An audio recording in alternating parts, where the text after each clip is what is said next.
एखाद्या वेळेस काय होतं, आपल्याला गोड खाण्याची इच्छा असते आणि घरामध्ये गोड काही नसतं आणि झटपट तयार होणारं आज आपण बघूया मखाना कॅरेमल. खूप सोपी रेसिपी आहे, घरच्या साहित्यांशिवाय पौष्टिकसुद्धा आहे, मुलंसुद्धा खूप आवडीने खातील. चला आता रेसिपीला सुरुवात करूया. मखाना खाण्याचे खूप सारे फायदे आहेत आणि याच्या रेसिपीसुद्धा मी शेअर केलेल्या आहे आणि ही एक आगळीवेगळी रेसिपी शेअर करणार आहे. त्याच्यासाठी घेतलेला आहे एक पॅन, छान असा गरम केलेला आहे. त्यामध्ये टाकूया 1 वाटी मखाने. तुम्हाला किती बनवायचं आहे त्याप्रमाणे तुम्ही मखाने घेऊ शकता. छान असे खमंग होईपर्यंत आपल्याला हे भाजून घ्यायचे आहे. लो फ्लेमवर असं हलवत राहायचं आहे सतत, म्हणजे छान असे भाजतात सर्व बाजूनी. आणि मधल्या वेळेत तुम्ही मुलांनाही देऊ शकता. खूप पौष्टिकसुद्धा आहे आणि चवदारसुद्धा लागते आणि शिवाय वेळसुद्धा कमी लागते मंडळी. आता पाहू शकता तुम्ही मखाने छान असे भाजले गेलेले आहेत. ते बघण्यासाठी एक मखाना तोडून बघायचा, असा कुस्करून बघायचा. तेव्हा समजायचं मखाना आपला छान भाजलेला आहे आणि सारखं असं हलवायचं, म्हणजे सर्व बाजूनं छान असा भाजतो.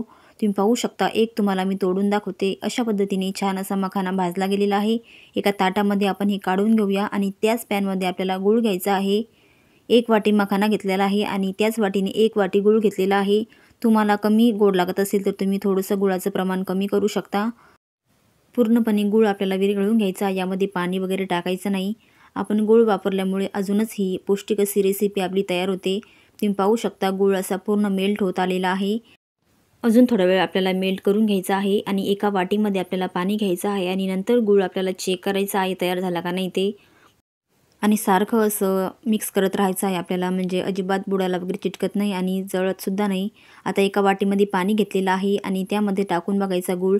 त्याची अशी गोळी करायची आणि दोन्ही हाताने तोडून बघायचं. तुम्ही पाहू शकता आपला तयार झालेला आहे. कटकन असा आवाज आला की समजायचं आपला गूळ आपला मखाण्यासाठी तयार झालेला आहे. पूर्ण मखानी यामध्ये मी टाकून दिलेली आहे. आता गॅस बंद केला तरी चालेल आणि गॅसच्या खाली घेऊनसुद्धा तुम्ही हे मिक्स करू शकता. पूर्ण मखाण्याला गूळ असा लागला पाहिजे, छान असा मिक्स झाला पाहिजे, तेव्हा ही रेसिपी छान लागते. आणि तुम्ही पाहू शकता मिक्स झालेलं आहे सर्व साहित्य, याला एकमेकाला लागलेलं आहे आणि थंड होण्यासाठी आपण साईडला ठेवून देणार आहोत. तुम्ही पाहू शकता दिसायलाच एकदम छान झालेली आहे, खायला एकदम भन्नाट लागते मंडळी ही रेसिपी. आता असंच आपण साईडला ठेवून देऊया थंड होण्यासाठी. थंड झाल्यानंतर आपोआप त्याला लागतं आणि मिश्रण हे कोरडं होतं. तुम्ही पाहू शकता पूर्णपणे मिश्रण आपलं कोरडं झालेलं आहे. आता हे काढून घेऊया. अशा पद्धतीने तुम्ही हाताने सुद्धा इझिली हे काढू शकता. मखाने खाल्ल्यामुळे दिवसभर एनर्जी येते, हाडे मजबूत होतात आणि डायबिटीसच्या पेशंटसाठी सुद्धा खूप असा लाभदायक हे मखाने आहेत.